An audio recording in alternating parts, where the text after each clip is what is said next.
विद्वान सभी महानुभाव और बच्चों, ये पूरे 3 दिन का उत्सव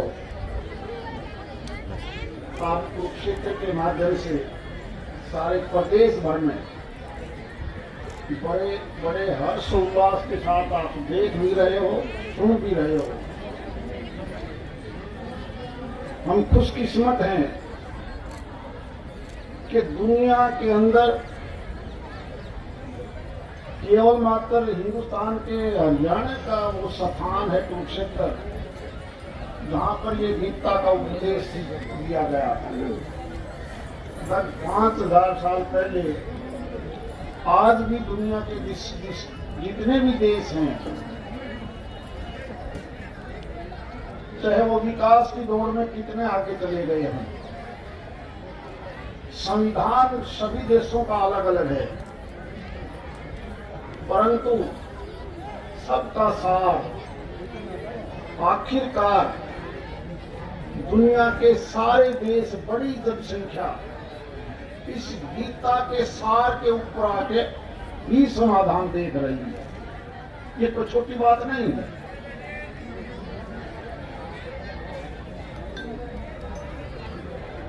आप और हम सब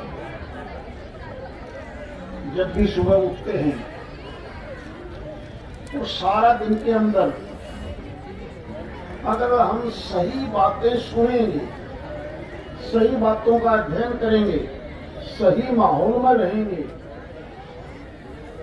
तो उसका असर हमारी जिंदगी के ऊपर बार बार अच्छा पड़ेगा। और गलती से हम कोई दूसरी चीज देखते हैं,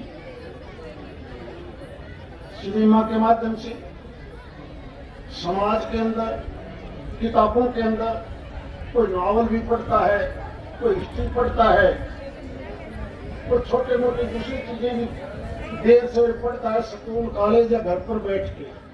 कई अखबारों में आप अलग अलग चीजें पढ़ोगे, और कई बार हम टीवी में देखते हैं कि ऐसे ऐसे सीरियल आते हैं, बहुत से बच्चे ऐसे ऐसे सीरियल देखेंगे जिससे नकारात्मक सोच बढ़ जाती है। अगर आप जब कभी भी फुर्सत लगती है, और आजकल तो आप मोबाइल में बहुत से व्हाट्सएप ग्रुप भी देखते होंगे, अच्छी अच्छी अच्छी अच्छी बातें उसमें लिखी हुई, और उन चीजों का अगर आपने ऊपर धारण करोगे तो रिजल्ट वही है जो गीता का उपदेश था।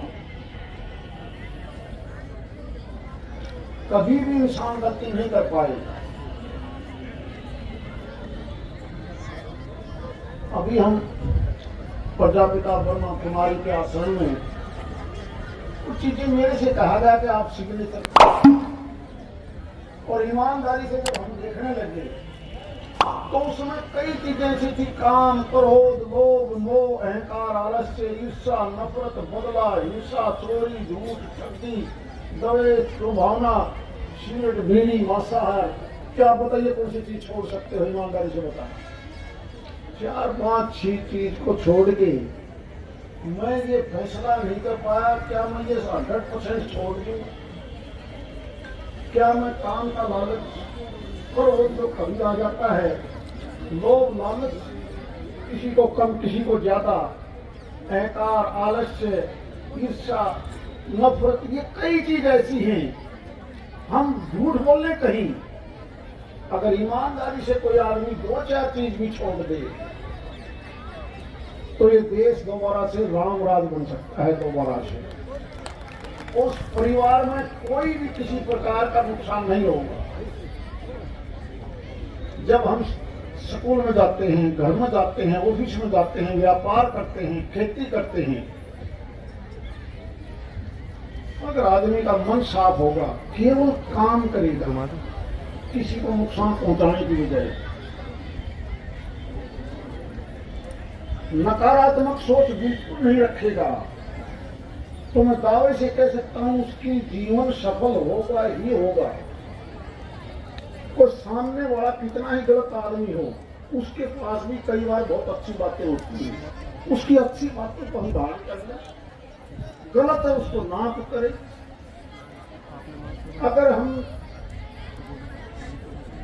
घर से निकले और किसी मामले में घर में तो हमें छोटी मोटी भी तकलीफ है, जब हम ऑफिस में जाएंगे, बाजार में जाएंगे, दुकान में जाएंगे, अपना छो उतार देते दूसरे के ऊपर, उससे बगैर बात झगड़े पड़ते। श्री कृष्ण भगवान का उपदेश एक ऐसे जन्म समय में 5000 साल पहले, जब महाभारत ऐसी जगह के ऊपर 5000 साल पहले जो उपदेश दिया गीता का, उसका सारांश पढ़ के देखिए। लेकिन केवल पढ़े नहीं, जीवन में धारण करके देखो तो जरा 2%, 10% एक बार देखो, और उसका रिजल्ट देखना फिर क्या है। बड़ी बड़ी ताकतें दुनिया में देखी होंगी, सिकंदर महान जैसा भी आया, हिटलर जैसे भी लोग आए, अंत क्या हुआ? हमें क्या चाहिए? सुख, शांति और समझ। उसके लिए हमने आपने क्या करना है? हम भागा दौड़ की जिंदगी में लगे रहते हैं, मैं ये भी ले लूं, वो भी ले लूं, ये भी कर लूं, और उसके बाद केवल हम अपनी मन की संतुष्टि के लिए करते हैं। हकीकत नहीं है ये, हकीकत बिल्कुल अलग है। हमारा बेटा ही नहीं बढ़ता, मेरे पास 1000 रुपए हैं, 2000 कैसे मिले? करूंगा क्या उस पैसे का? मेरे पास ये पद है बड़ा और होना चाहिए, मेरा और ऊंचा नाम हो। और उसके बाद पैदा होने के बाद जरा एक बात सोचिए, जरा आप जिस देश में आप पैदा हुए हो, जिस धरती पर आप पैदा हुए हो, जिस शहर में, गांव में आप पैदा हुए हो, जब समय आने के बाद अगर ऊपर वाले ने जाके पूछ लिया कि भले आदमी तेरा योगदान क्या है, तू भेजा था मैंने, ईमानदारी से बता, तेरी देन क्या है देश के प्रति, समाज के प्रति, तूने क्या किया? मुझे वो पता नहीं, लेकिन मैं कोई बात नहीं बता पाऊंगा कि मैंने ये कर दिया। आज 142 करोड़ का देश, आना जाना लगा रहेगा।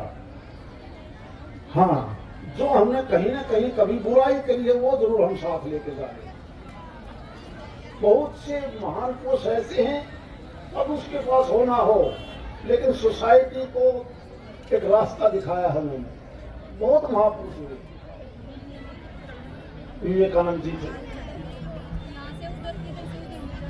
आर्य समाज की स्थापना हुई। कितने ऐसे लोग हैं जिनका बहुत बड़ा देन है सोसाइटी को। विकास एक अलग चीज है, फलाने सड़क बना दी, उसने रेल बना दी, उसने ये कर दिया, लेकिन आज के दिन डेवलपमेंट के साथ साथ बौद्धिक विकास, सामाजिक चरित्र,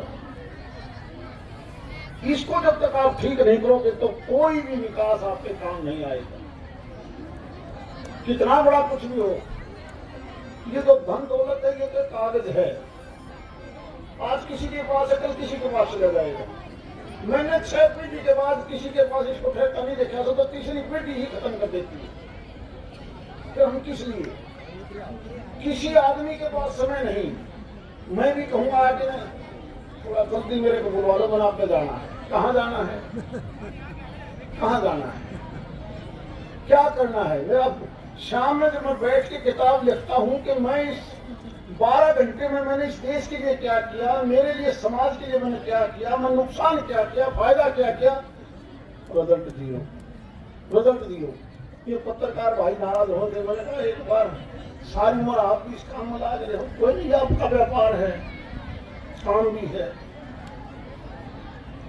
इस गीता का सही असर अपने ऊपर भी डाल के देख लो यार, देख तो सही। आप लोग डालोगे ज्यादा बता पाओगे, ज्यादा बता पाओगे, तो कम से कम उन चीजों को लोगों को बताओगे तो कुछ नहीं आते। ये जीवन है। अब ईमानदारी से देखो, जब हम किसी रामबाग से दाह संस्कार करने जाते हैं, हमारा सबका विचार बदल जाता है, और घर आते ही फिर वही। हम किस लिए कर रहे हैं, क्यों कर रहे हैं? बुराई का अंत देने के लिए ही अर्जुन का उपदेश। कि बुराई को तो कहीं खत्म करोगे। इसीलिए अर्जुन को उपदेश दिया गया। इस सिस्टम को कैसे सुधारना है वो भी बाकायदा इस गीता का सार है कि सिस्टम सुधारो। लेकिन आज के दिन हम अगर ईमानदारी से आत्मा से कोई पूछे तो जो ये बातें लिखी हैं सही मायने में हम कितनी चीजों को अपनाएंगे, कितनी चीजों को, बेकार की चीजें हम कैसे छोड़े हैं। आज वो समय आ गया है। अब अपने शरीर से देखिए कि हम बार बार इतना भोजन खा लेते हैं, 70% ज्यादा है वो शरीर को खराब करता है। डॉक्टर कहते हैं तुमने क्यों खा लिया? अगर मैंने नहीं खाया तो ये अपवाद अपनी किस चीज की, एक सब्जी, 2 दाल, फलाना हलवा बना ले, वो सारा सिद्ध रहेगा। यानी जिसके विचार अंदर से ठीक होंगे वो दूसरे को कभी नुकसान नहीं करता, और जिसके विचार अंदर से थोड़े से निकलते होंगे तो दूसरे को भी नुकसान करेगा, देश का भी नुकसान करेगा। एक ऐसा समय भारत को मिला है जब दुनिया के सारे विकसित देशों के लोग भी भारत की तरफ नजर गड़ाए बैठे हैं कि गीता का सार है, हम उसको अपनाएंगे, उसी पर हमारा संविधान बना है, उसी पर हम संविधान चलाएंगे। ये संविधान और चीजें ये तो लिखित है देश को चलाने के लिए, लेकिन गीता का सार तो आत्मा से है। ये तो वो चीज है जिसके आधार पर एक मानव जीवन सही जीवन जी सकता है। इसलिए मैं ये मान के चलता हूँ, तो स्कूल के स्टूडेंट्स हैं, टीचर साहिबान हैं, सोसाइटी के दूसरे लोग हैं, हम अलग से इंजीनियरिंग का काम अलग करेंगे, हेल्थ का अलग करेंगे, डेवलपमेंट अलग होगी, बिजली, सड़क, सारी चीजें अलग बनेंगी, पीने का पानी के लिए अलग महकमे होते हैं। लेकिन ये तो नई पौध है, बच्चे हैं, इनको हमें ऐसे तैयार करना है कि ये देश एक दुनिया को रास्ता दिखाए, शांति का रास्ता दिखाए। कितना विकास कर लिया अमेरिका ने, रशिया ने, चाइना ने, कोई तो बीमारी बना के छोड़ रहे हैं, कोई दूसरे देश में ढकने की सोच रहे हैं, कोई तो अपने आप को बचाने की सोच रहा है, और आखिरकार लास्ट में वही आएगा जो हिंदुस्तान चाहता है। हिंदुस्तान का जो सार है, गीता का जो सार है, वही चीज काम दे। क्योंकि हर आदमी पैदा इसीलिए होता है कि वो अच्छा जीवन जिए दूसरे को जीने की, लेकिन हम अपने स्वार्थ में दूसरे का कितना नुकसान हुआ हमें ध्यान नहीं है। लेकिन ऊपर वाला तो किताब खोले बैठे है, सबसे पूछेगा कि तू 70 साल 80 साल जाके आ, भिवानी में पैदा हुआ, तू दिल्ली में चला गया, मुंबई में भी धंधा कर दिया, क्या योगदान है तेरा देश को? बताना जरा। तेरे कारण कितना लोगों में सुधार हुआ, कितने लोगों ने बुराइयां छोड़ी, कितनों को समझा पाए, ये हर इंसान से पूछा जाता है। हमारे जो पूर्वज होंगे यही कहते हैं कि हिसाब का फर्क क्या करता है। इसलिए ये जो आज का 3 दिन का जो महोत्सव है, इससे आपका आउटपुट कुछ ना हो, लेकिन बहुत बड़ा आउटपुट है इसका, बहुत बड़ा। क्योंकि हमने आने वाले टाइम में सोसाइटी को सुधारना है, वरना सोसाइटी में जितनी गड़बड़ घोटाले कई प्रकार के, यानी कोई ऐसा शब्द नहीं जिसको हम यूज नहीं कर पा रहे, उन सब का इलाज है। तो ये क्वेश्चन दिया गया, क्वेश्चन जी द्वारा दिया गया उपदेश जो गीता का सार है, उसी का रजन। और जिस दिन हम ये बात समझ जाएंगे, मैं मानता हूं ये जो दूसरी चीजें हैं, लड़ाई झगड़े, कोर्ट कचहरी, थाने, ये अपना आप इनकी जरूरत नहीं पड़ेगी, इनकी जरूरत नहीं पड़ेगी। ये कब बढ़ती है जब हम लोग लालच में चले जाते हैं, नकारात्मक सोच हो जाती है। जरा एक बार कोई भी आदमी, ये जो 12-13 चीजें हैं, कोई एक आदमी ईमानदारी से एक चीज को अपना के देखे तो मैं ये जरूर छोड़ूंगा। मुझे लगता नहीं, मैं भी भाषण जरूर देने लगता हूँ कि मैं 100% कौन सी चीज को अपना पा रहा हूँ, कोशिश करता हूँ, लेकिन फिर भी कहीं ना कहीं गलती हो जाती है बगैर बात की लालच। आज मैं 68 साल का हो गया तो भी पता नहीं कि लालच हो जाए, फिर चुनाव लड़ दूं। किस लिए? अरे मैं 67 साल में कुछ आपको नहीं दे पाता, आगे क्या दे दूंगा, क्या दे पाऊंगा आगे। अब सबका फर्ज पड़ता है कि जिसकी जो ड्यूटी है वह ईमानदारी से निभाए। अगर मेरे पास आज एक मकान रहने का है और मैंने और दूसरा मकान बना दिया, बड़ा घर बना लिया, सोन खाते तो एक खाते, या तो बना के आप दूसरों को दो, तुम भी आने दे, नहीं तो वो बड़ा मकान मेरे क्या काम आ गया। मेरे विचार जब तक ठीक नहीं होंगे या पद आपकी ठीक नहीं होगी तो मैं नहीं मानता कि टकराव चलता रहेगा। और टकराव का रिजल्ट सद्दाम के पास इराक सारा था, कहाँ हाथ, सोने का महल, सोने का बिस्तर, सोने का बेड, पिस्तौल भी सोना चांदी का, क्या मिला। अरे केवल इंसानियत मिलेगी, वही विचारधारा, अगर सही विचारधारा है तो वो जिंदा रहेगी, हमेशा जिंदा रहेगी। और लोग याद करेंगे फला समय में फला आदमी पैदा हुआ जिन्होंने ये विचार किया, या तो किसी ने अच्छी चीज की खोज करी उसको याद रखेंगे, किसी ने इंजन बनाया, किसी ने जहाज बनाई तो याद रखेंगे, किसी ने सुधार किया सामाजिक उसको भी याद कर लेंगे। ईमानदारी से बताओ, आज अपने भिवानी लगभग 51 साल हो गए डिस्ट्रिक्ट में। पहले शहर क्या था, पहले हरियाणा क्या था, वो विकास हो गया, लेकिन जिन जिन ने भी विकास किया सारे लोग धीरे धीरे भूल गए किसने क्या किया। तो सफाई काम किया तो याद रह जाएगा, बाकी नहीं। बुराई करेगा उसकी भी याद रखिएगा आदमी, अच्छाई करेगा तो वो अच्छाई से काम हो ना हो, सुधार अगर किया तो याद रहेगा। इसलिए मैं कुरुक्षेत्र के अंदर जो हमारा 3 दिवसीय ये सम्मेलन है, एक उत्सव है, एक ऐसी शुरुआत की है कि जो आने वाला तो 20-30 साल इस देश के लिए हैं।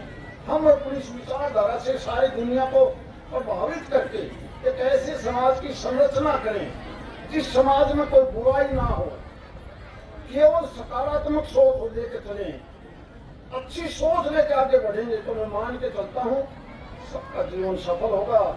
और क्योंकि आप यहाँ सारे बैठे हो, स्कूल के बच्चे ज्यादा हैं, टीचर साहिबान का ज्यादा फर्ज बनता है कि ये आने वाली जो बच्चे हैं यही देश का निर्माण करेंगे। हर सोसाइटी को इन्हें ठीक करना है। अगर इनकी शुरुआत के तौर पर हम काम करेंगे तो हमारा देश दुनिया में एक अग्रणीय देश हर मामले में होगा। बहुत बहुत धन्यवाद।